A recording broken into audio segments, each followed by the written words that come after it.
Harrison was given away temporarily by Harrison. Oh, it's a poor back pass. Higuain is in. Gonzalo Higuain, and it's slammed into the roof of the net by Vito Wormhor.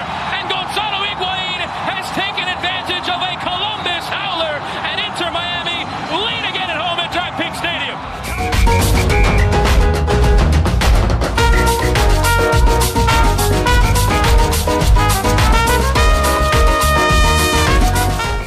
Hey, what's up everybody, and welcome back to Miami Total Football.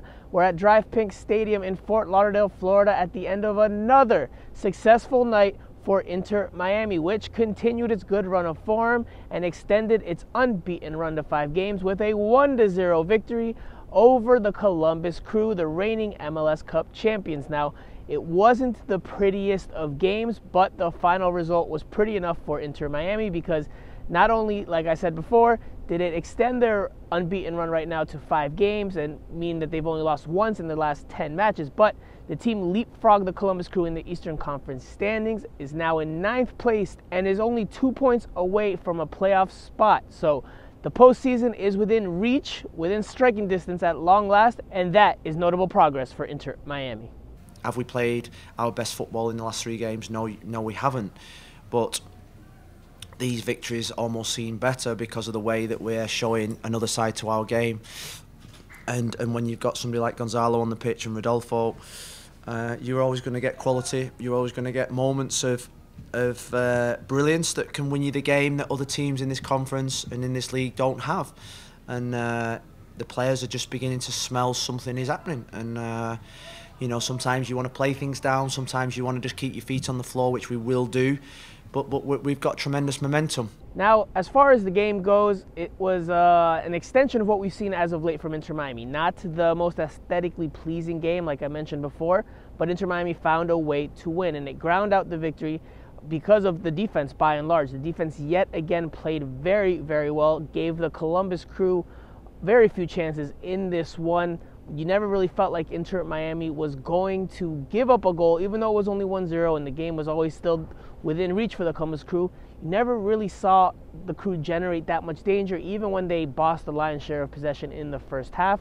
Just never got that sense, at least that was my sensation from the press box. Never got the sense the Columbus Crew were all that threatening. But of course, the win would not have been possible without Gonzalo Higuain, who scores his 9th goal of this season and the decisive tally in this one, with a chipped effort over Eloy Room, and it comes in the 16th minute when an errant back pass from Crew center back Josh Williams is intercepted by Higuain in the Crew's defensive third, and from there, a player of Higuain's caliber and quality just has to calmly and in a composed manner finish it and put it away, and he does just that. Maybe could have gotten some more power on the chipped effort, but it's enough for the goal, and Gonzalo Higuain erupts into scenes of ecstasy, especially because he got to celebrate the goal with his family and his daughter, who were in attendance at the stadium in a suite.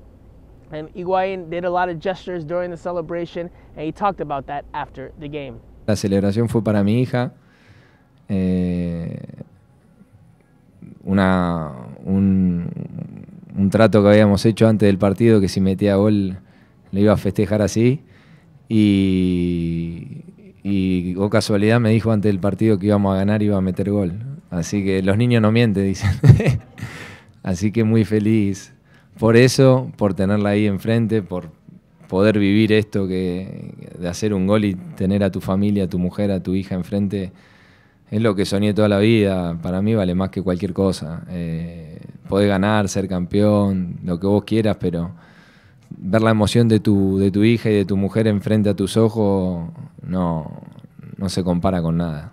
Now, as for Gonzalo Higuain's overall performance, I wouldn't say it was his best game, but it wasn't his worst game either. He showed some good things on the ball, showed a lot of energy, had some good touches in this one, tried to find Robbie Robinson on a couple of occasions, at least when Robinson runs in behind. So a good performance from Higuain, who has raised his level from where it was in the beginning of the season. And part of that surely is because physically he's in a better place after going on that training regimen earlier in the year, that, you know, the one that Phil Neville put him on, but also because he's in a better place mentally. And he talked about that after the game. I asked him how important it is to have his family, because even before the match you saw him make some gestures, again, in the direction of the suite where his family was sitting, and he talked about how important their presence is for him after the match. Todo, mi familia es todo para mí, viene antes del fútbol.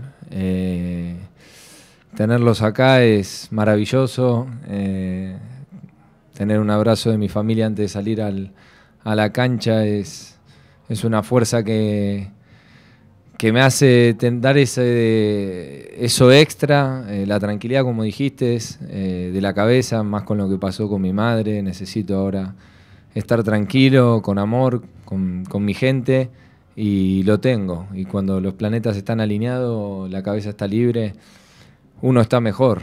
Now, one more talking point in this one was the post-game exchange that Phil Neville had with Columbus Crew head coach Caleb Porter. The two were seen having a pretty animated exchange of words after the final whistle. Phil Neville was asked about that after the game. He seemed a little bit reluctant to provide any information, but he did in the end, and he said that he felt that Caleb Porter maybe broke the code of conduct that coaches are supposed to have, that maybe he was a bit disrespectful. That wasn't Phil Neville's word, but sounded that it was along those lines, and Phil Neville even explained what the two talked about after the game. No, I mean, I think it's a difficult one, because, you know, like, there's a code of conduct between managers, but I thought he broke the code of conduct between managers. He accused of every referee in the league having a Phil Neville shirt on, and I'm like, well, go and watch the first 10 games of the season. So I thought that was, and you know what, I've got a lot of respect. He's a serial winner. He's won in this league. His team is fantastic, and before the game we both had a really good conversation. You get emotional as a manager, and sometimes, I've got to say, sometimes those managers act like absolute clowns at times, and maybe we both did tonight at the end of the game, but ultimately I've got a lot of respect for the man, and I wish him all the best. I wish him all the best. These things happen in football, and that was it, really. But that about does it for now. What did you think of Inter Miami's 1-0 win over the Columbus Crew and this continued good run of form that has the team sniffing a playoff spot? Let me know below. Also, let me know what you thought about the defense's performance, especially that center back trio of Nicolas Figal, Leandro Gonzalez Pires, and Christian McCoo. And also, let me know what you thought about Gonzalo Higuain's goal, his celebration, and just the overall state that he's in after a pretty difficult period, both mentally and physically, earlier this season. We'll be back very shortly with more post-game coverage and pre-game coverage, because there's a quick turnaround before a Tuesday game. Yes, you heard that correctly, a Tuesday game against Toronto FC, and then there's another match on Friday as well. So it's a busy few days coming up for Inter Miami, so make sure you stay locked into Miami Total Football for all your news, analysis, and coverage of these matches and all the news regarding the team. Also, don't forget to like, comment, share, and subscribe. This is Franco Panizo here in Fort Lauderdale. This is Miami Total Football, and we'll see you guys back here very soon.